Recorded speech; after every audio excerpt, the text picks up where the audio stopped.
फैसल उर्दू हायस्कूलमध्ये 10वीच्या विद्यार्थ्यांचा निरोप समारंभ कार्यक्रम घेण्यात आला। या कार्यक्रमाच्या अध्यक्षस्थानी सामाजिक कार्यकर्ते रियाजभाई मोमीन होते व प्रमुख पाहुणे म्हणून आदर प्राथमिक शाळेचे फिरोज रामपुरे सचिव सर हे होते।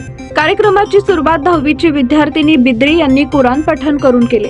9वीच्या विद्यार्थी प्रमुख पाहुण्यांसाठी स्वागत गीत सादर केलं।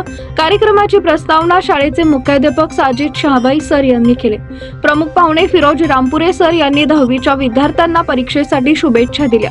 कार्यक्रमाचे अध्यक्ष रियाज मोमीन यांनी विद्यार्थ्यांना 10वी नंतर कुठले कोर्स करायचे व 10वी परीक्षेचे महत्त्व विद्यार्थ्यांना सांगितले।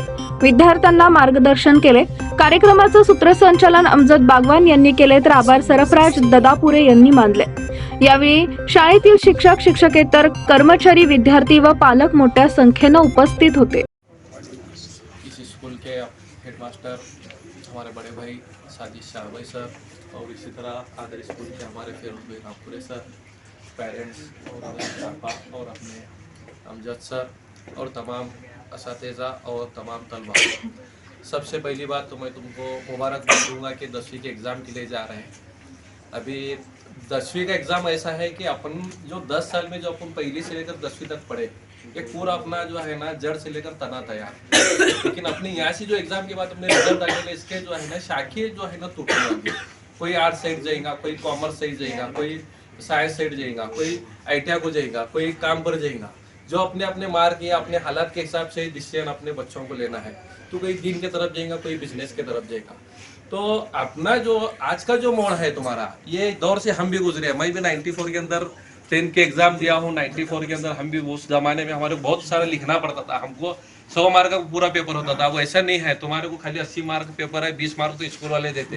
तुमको तो खाली 15-20 मार्क लेते तो तुम पासिंग। हमारे को पासिंग का भी डर था कि हम 35-40 मार्क लेते कि नहीं। इतनी ये था ना, स्ट्रिक्ट था और इतना पढ़ना और इतना लिखना था कि हम पेपर लिख लिख कर जो है ना हमारे हाथ जो है ना हम उंगलियां दबाते बैठते थे। इतना हमको लिखना होता था। ऐसे एकदम सर हम देख रहे हैं इनकी पढ़ाई, मेरे बच्चे की मैं पढ़ाई देखा। अरे मैं बोला अगर मैं 3 महीने पढ़ा तो मैं 10वीं में तेरी ज्यादा लूंगा बोला।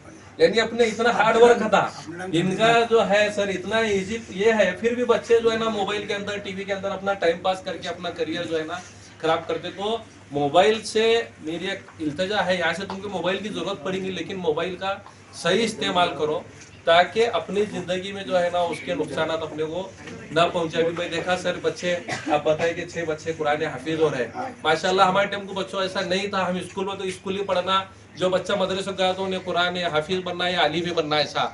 लेकिन हमारे भी पटेल सर जो सिटीजन स्कूल के थे, उनका बच्चा एक 7वीं में है, पोतरा 7वीं में कुरान हाफिज है। हमारा सेंड ऑफ हम 30 साल के बाद में परसों दिसंबर के लास्ट वीक में लिए, 29 दिसंबर को। तो हम सब तमाम असातिज़ा से मिले। एक सर का इंतकाल हुआ, हमको बड़ा अफसोस हुआ। लेकिन अफसोस की बात यह है कि हमको हमारे टाइम को जो है ना ऐसा नहीं था कि टेक्निक हम स्कूल के साथ भी, मेरी भी ख्वाहिश बहुत थी कुरान हाफिज बनना, लेकिन हम स्कूल की पढ़ाई के पीछे लगा हम कुरान हाफिज नहीं बने। लेकिन आज हमको खुशी होती है कि बच्चे जो है ना अपने दीन के साथ में, दुनिया के साथ में कुरान हाफिज भी और आलिम भी बन रहे। तो ये बहुत अच्छी बात है, अल्लाह का एहसान है। एक बच्चा उनका 10वीं को या 11वीं का एक पोतरा, वो भी बच्चा कुरान हाफिज और साइंस साइड से ये कर रहा है। यानी अपन जो है ना अगर अपना पूरा फोकस पढ़ाई पर लगेंगे तो इंशाल्लाह जो है ना अपन उसके अंदर जरूर कामयाब होंगे। अल्लाह आपको इस दुनिया में और आखिरत में भी कामयाब करेगा। तो आप हमेशा नमाज और कुरान पढ़ते रहे। और इसी के साथ एक मैसेज मैं आपको दूंगा, अगर अपने को कामयाब जिंदगी अगर बनाना है, कामयाब जिंदगी के लिए 3 राज है अपने। क्या है? 3 राज है कामयाब जिंदगी के। 3 राज है। कुरान मजीद, कुरान मजीद सिर्फ पढ़ना नहीं है, कुरान मजीद को अपने को समझकर पढ़ना है। अब बच्चा आया, कुरान की तिलावत किया, 1 रुको पढ़ा या 2 रुको पढ़ा, किस सूरत की पढ़े ये मुझे नहीं पता। कुरान हाफिज है, वो क्या पढ़ा, क्योंकि मुझे उसका ट्रांसलेट अरबी का नहीं आता। तो बच्चे को अपने को पूछना चाहिए कि भाई तू कौन से कुरान का पारा था, कौन सी सूरत थी, कौन सी आयत थी। तो उसको अपन समझ कर अगर पढ़ेंगे तो कुरान का जो है ना असल मकसद और असल जो है ना समझने की कोशिश करें, उसके माने को समझे कुरान के। जब तक तुम माने नहीं पढ़ेंगे, जब तक तुम कुरान को नहीं समझेंगे। अल्हम्दुलिल्लाह रब्बिल आलमीन, इतना अपने को एक सूरत याद है, उसके साथ सेंटेंस याद है, उसका तर्जुमा याद है। पूरा कुरान अपन समझ सकते क्या? नहीं समझ। फिर कुरान को समझना जरूरी है या नहीं है? जब तक अपन कुरान नहीं समझेंगे, जब तक अपने को हिदायत नहीं मिलेंगे। क्योंकि हिदायत की किताब सबसे बड़ी जो है वो अल्लाह की दी हुई किताब कुरान मजीद है। तो कुरान मजीद को सबसे बड़ा तुम नहीं छोड़ना चाहिए। और दरूद शरीफ उठते बैठते हर नमाज के बाद, दुआ के बाद, नमाज की मुकम्मल होने के बाद फुर्सत मिले तो दरूद शरीफ बार बार तुम जो है ना उसकी तिलावत करते रहो। दरूद शरीफ जो है ना हुजूर पाक सल्लल्लाहु अलैहि वसल्लम पर तुम उसको जो है ना भेजते रहो और नमाज की पाबंदी करो। यही दुनिया की और आखिरत की असल कामयाबी है। क्योंकि माल कमाना दो तरीके हैं, एक हराम और एक हलाल, बरोबर है। कोई बिजनेस से कमाता, कोई नौकरी करके कमाता, ये हलाल में जमा होता है। कोई गलत तरीके से माल कमाता। ऐसा तो मालदार फिरौन भी था, लेकिन उन जन्नत में जाएगा, बड़ी बादशाह थी।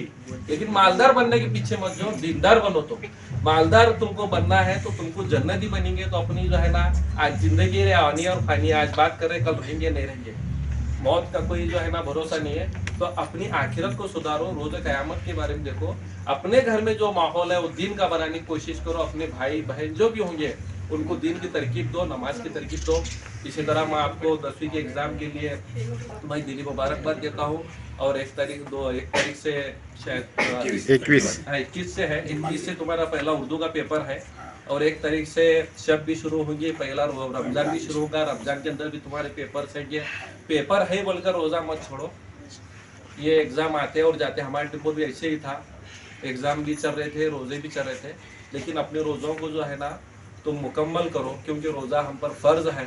तो रोज़ा और रमज़ान की रहमत तो अल्लाह आप पर ज़रूर उतारेंगे और अब ज़रूर कामयाब होंगे इंशाल्लाह। जैसा सर बताए कि पिछले साल 100% रिजल्ट आया था।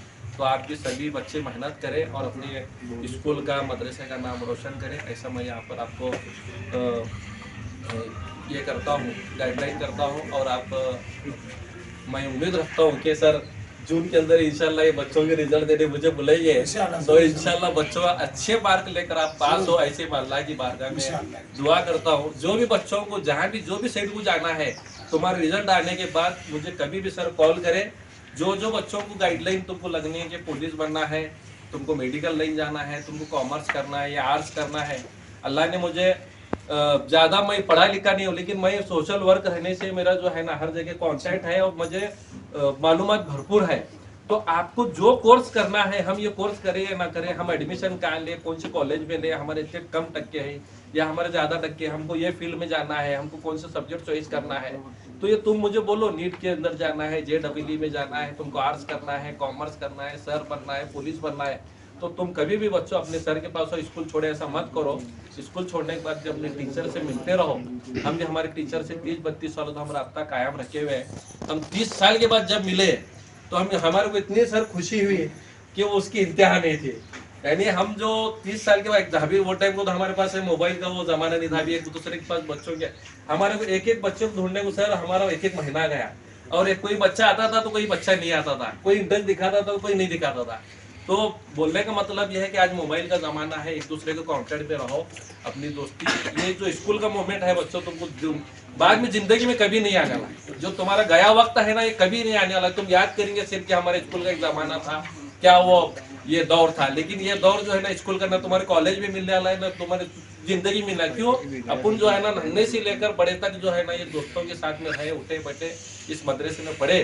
तो ये अपने असातिज़ा के लिए भी दुआ करो और अपने माँ बाप के लिए दुआ करो, कौम के लिए दुआ करो।